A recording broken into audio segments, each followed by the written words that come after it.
In the quiet town of Ravenswood, dusk was falling. This quaint hamlet nestled in the heartland, a place where everyone knew everyone, was home to a young woman named Emily. Emily, a woman of simple pleasures, was winding down her day, her routine as comforting as the setting sun. She was a creature of habit, her evenings spent indulging in a good book, a cup of warm tea, and the soft lullaby of the cricket song. But tonight there was something different in the air.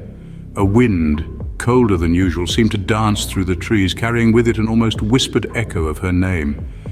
Emily, always rational, shrugged it off as her imagination, but the chilling breeze left her with an unease she couldn't shake off. As Emily locked her doors that night, little did she know she wasn't alone. As the hours ticked by, Emily felt a growing sense of unease. The tranquility of her home was gradually replaced with an insidious silence, a silence which seemed to be filled with a spectral presence. The air was thick with anticipation.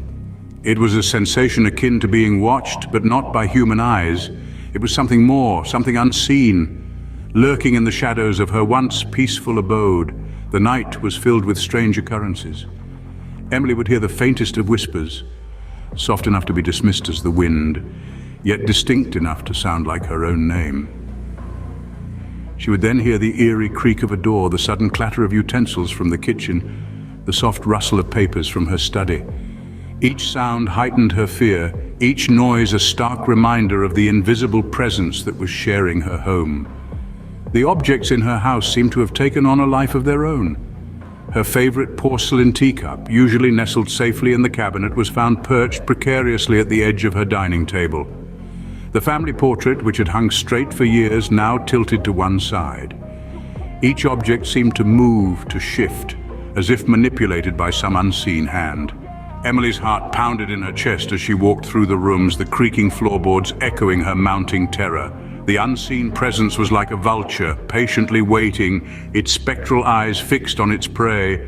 It was a predator in her own home, an entity that thrived in the shadows, feeding off her fear. It was not just the physical disturbances that terrified her, it was the feeling of being watched, of being hunted. Each room she entered felt colder than the last, the air heavy with dread. She could feel the unseen eyes on her, the malicious whispers growing louder, the chilling touch of the unseen brushing past her.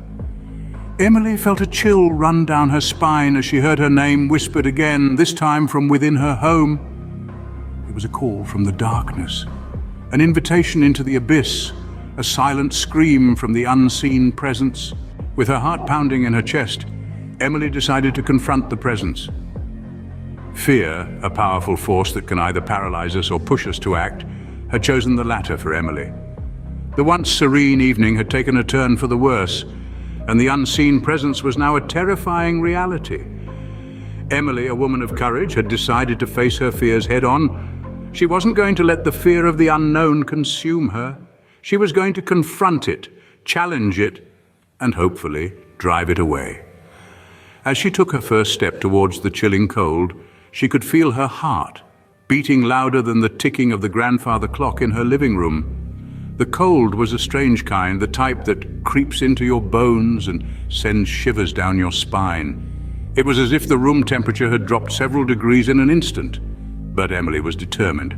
She moved forward, step by step, into the abyss of the unknown. The whispering voice that was once a mere murmur in the back of her mind was now a loud echo, bouncing off the walls of the once familiar room. It was a voice that was neither male nor female, neither human nor animal.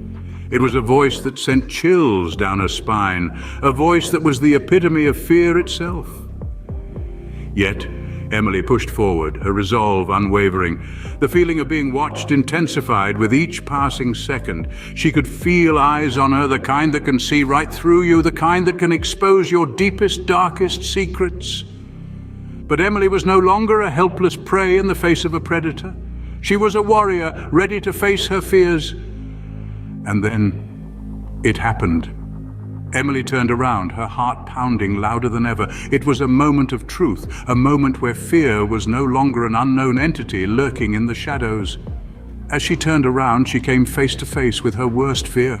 Emily stared, her blood turning to ice. It was as if the very foundations of her reality had been ripped out from beneath her.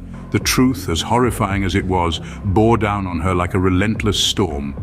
The unseen entity, the spectre that had been haunting the shadows of Ravenswood, was in fact a malevolent spirit. This was no mere ghost story or an old wives' tale, it was a chilling reality. The spirit's laughter echoed through the halls, a sound as cruel and cold as the winter wind, sending shivers crawling up Emily's spine. She could feel the prickle of fear, the terror creeping into her very soul. The laughter was not just a sound, it was a terrifying symphony that played on her deepest fears, turning the once safe haven of her home into a house of horrors. She was alone, yet not alone. The spirit was there, lurking, watching. Emily was trapped in her own home with a malevolent spirit. Emily knew she had to escape. The chill of dread was a constant companion now, her heart pounding against her ribcage like a trapped bird. Every shadow seemed to reach for her, every noise a spectral whisper. But Emily was not one to go down without a fight. She hatched a plan as desperate as it was clever. Using an old mirror, she managed to trick the spirit. The reflection, a perfect duplicate of the room but devoid of the spectral presence, seemed to confuse the entity. It appeared to be drawn towards its own image, distracted by the illusion. Seizing the moment, Emily bolted towards the door, her breath hitching in her throat. She burst into the open, the cool morning air, a stark contrast against her flushed skin. The first rays of dawn were breaking, painting the world in hues of hope. As Emily stepped out into the dawn, she knew she had escaped, but she would never forget the horror of that night.